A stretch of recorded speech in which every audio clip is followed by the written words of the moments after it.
Hey everyone, welcome in to another daily editorial here on the KE Report. Corey and Chad here chatting with Jordan Roy-Byrne, founder and editor of TheDailyGold.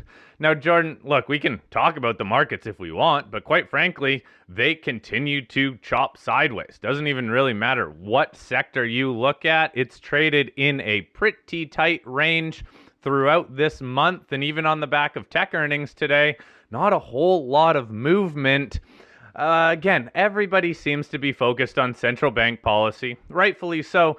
Just even expectations of Fed rate hikes or even longer dated rate cuts seem to move markets more than anything else these days. US economic data plays into those expectations. So let's talk about the potential here of Fed rate cuts. Now, I know we're probably going to get another rate hike next week. Who knows? We might even get another rate hike 6 weeks from that last meeting or from this upcoming meeting. But it seems like everybody understands that the Fed will be paused in the near term, and everyone's trying to project when these rate cuts are going to come. A lot of what we have heard is that the Fed is going to stay paused for a while, a number of meetings. Who knows? Maybe even to the end of the year. Everyone points to different data points, different reasons why the Fed will pause and why the Fed will start cutting. Jordan, what do you think? How quickly could a Fed rate cut come after the pause happens? Well, I don't see there being a pause really at all. And the reason is, if you look at history and you look at the data of how quickly the Fed moves from a hike to a cut, in inflationary periods like the one we are in, they tend to move between the hike to the next cut really quickly. Now, it would seem counterintuitive because you'd think inflationary period, they do all this hiking, they got to wait till inflation comes down before they cut. But if you look at the data, I think there are 5 different times. If you look from the 60s to the 80s, there's 5 different times where the time between the last hike to the first cut was 1 or 2 months. So that's basically the 2 months. I mean, in those periods, in some of those periods, there probably wasn't even a meeting in between. I'll have to go clarify with that data. And the reason that happens, you have that quick move, is because high inflation causes recessions. Fed hiking also causes recessions. So they're hiking till a point when something has broken, sentiment has shifted so suddenly and rapidly that future inflation expectations are plummeting, and then the sentiment is, oh God, we're in recession, and we're in trouble. And so the Fed soon has to start cutting rates. And so you can look at what the CPI was. A couple times they did this, I think, in that inflationary period. The CPI was like at 6 or 7%, and they started cutting. But all of those reasons explain why you have this basically no pause, and they immediately move from hikes to cuts. And so if we're looking at this, where we are here and now, inflation has come down. It's still stubbornly high.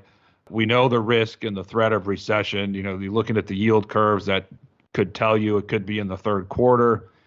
Data in the last couple weeks is starting to get noticeably worse. Not horrendously worse, but a lot of data that was okay is starting to get a little bit worse.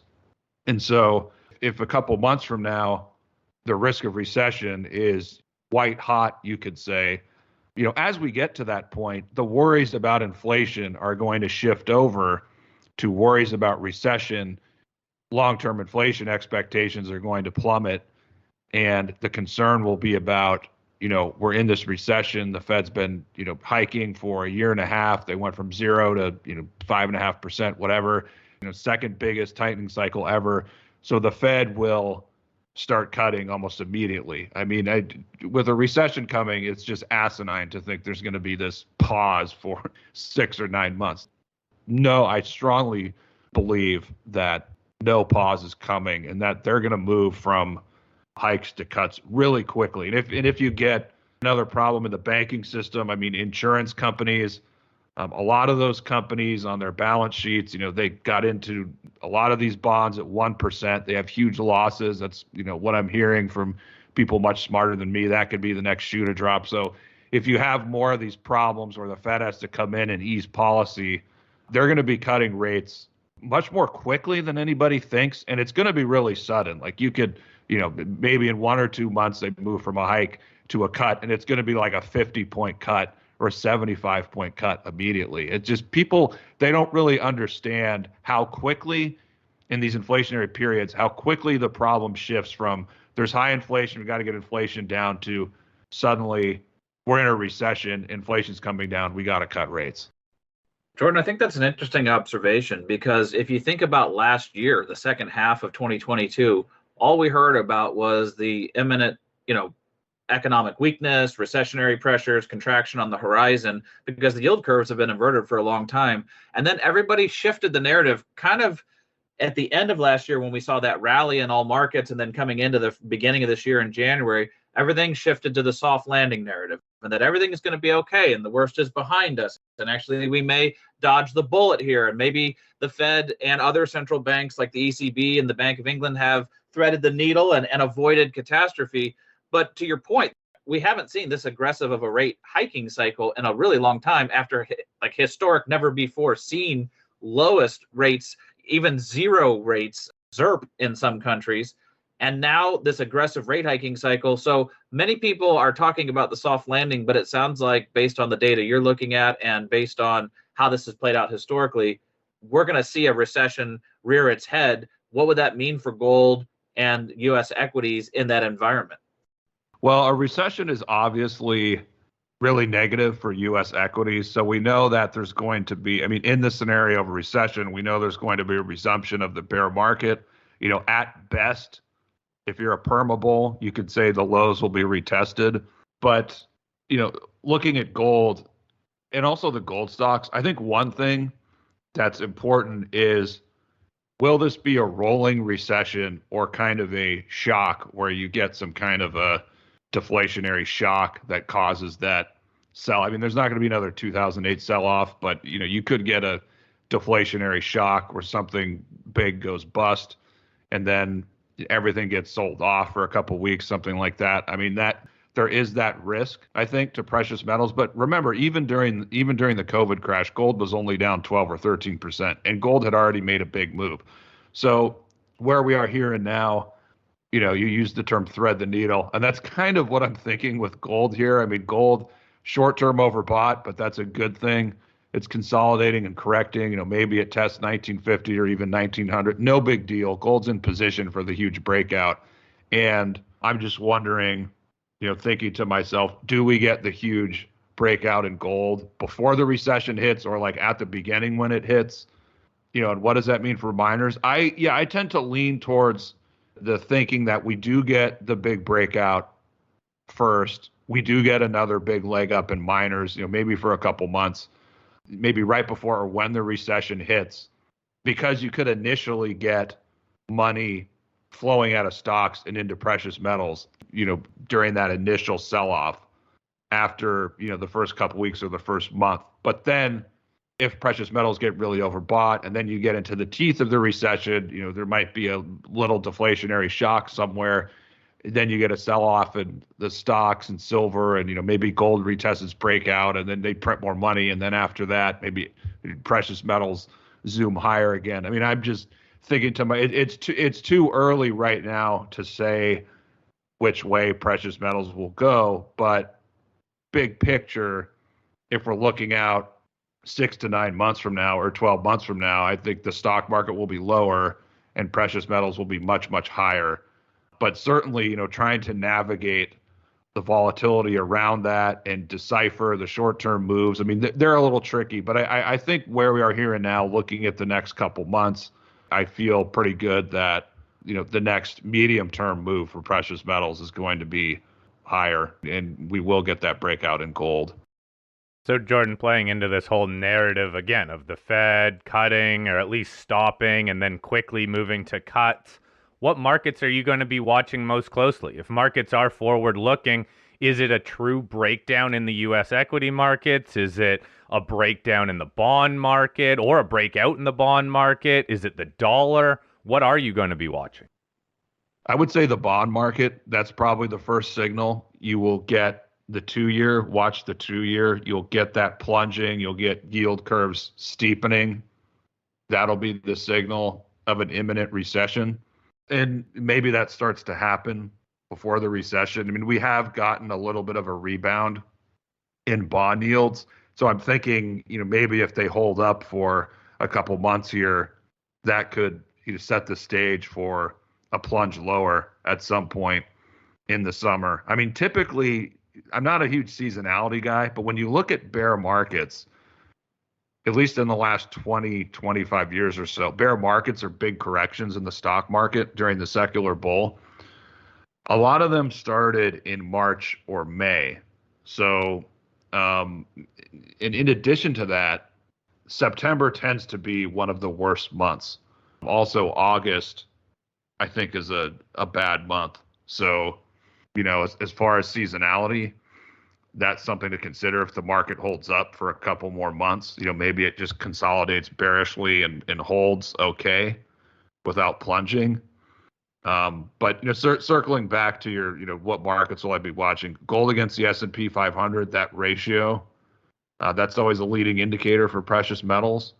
That, the bond market, the 2-year, you could also watch the gold silver ratio. That's also important to watch. So those are the markets, I think, to focus on, especially the bond market. It always tends to be a leading indicator, as well as gold against the S&P. Well, Jordan, I know that history doesn't always repeat, but it often rhymes. And we've had 2 guests, or maybe even 3 guests, come on our show and mention they see a really similar setup to what happened in 2018 at the end of the year and then moving into 2019, where if people think back at the end of 2018, everybody was prepared for the Fed to keep on tightening down the screws and hiking rates, and it was going to be a tighter monetary policy. And they had messaged to the market they were expecting 2 more hikes, maybe 3 more hikes. And then what happened is things deteriorated very quickly in the economy. There was a market tantrum, kind of like the original taper tantrum in 2013, but it was like a repeat of that, a 2018 tantrum. And so by the time 2019 did roll around, instead of hiking more and tightening, they did quickly reverse in just a couple months back to cutting again. Do you think history is going to rhyme with that period, like other guests have mentioned? I think the problem with that comparison, I know that with respect to gold, there's a lot of similarities in gold stocks as well, but the problem with that is you had a soft landing in the economy at that time. Now we're going into a recession. So it's going to be different. And during that move, when the Fed signaled they were going to cut, before that, I think it was in May, the end of May, they signaled, and then they cut in June or July, whenever it was. And that's what really got precious metals going. But precious metals sentiment was down in the dumps, I remember, in May, before the Fed signaled to the market they would start cutting. But right now, precious metals are even running ahead of that because, we had gold basically a hair away from breaking to a new all-time high in daily and weekly terms. Miners are pretty strong. I mean, GDX has already triggered a breadth thrust. They've had 3 thrusts in the last 12, 13 years, something like that. And they did have one in 2019, but it wasn't until the Fed cut rates. We've already had a breadth thrust before then. So the market, with respect to precious metals, is running way ahead of that. And, we'll see. I think where we are here and now, I would lean towards thinking precious metals are going to break out before you get the rate cut, because the Fed, they really want to be tight. They really don't want to have to cut rates. They know they're going to have to cut rates at some point this year. And if something else breaks or blows up, the market will sense they have to start cutting rates. And I think precious metals will move ahead of that.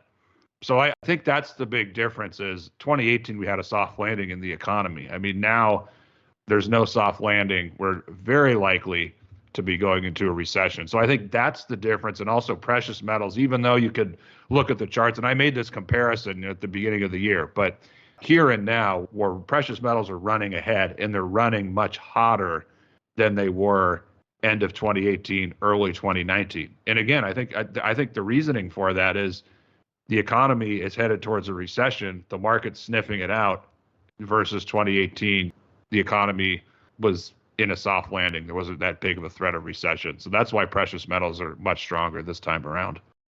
Okay, Jordan, I think that sums it up. It sounds like in the relatively near term, we could be seeing the Fed not just pause, but start cutting. And you like the setup of where the precious metals are right now. There's not much more to say. It has been encouraging to see gold, especially consolidating above that $2,000 level. It's a little bit below it right now, but even today, we noted that there is some stocks that actually are moving on decent news too. So, you know what? It is right now, at least, a much better environment for precious metals. And it all times with, well, your call for a recession coming a bit sooner, I think, than some of our other commentators. So it's going to be fun to follow along here, Jordan. Thank you for, in a way, stepping away from the charts and talking more big picture where you see the Fed going. Jordan, have a great rest of your week.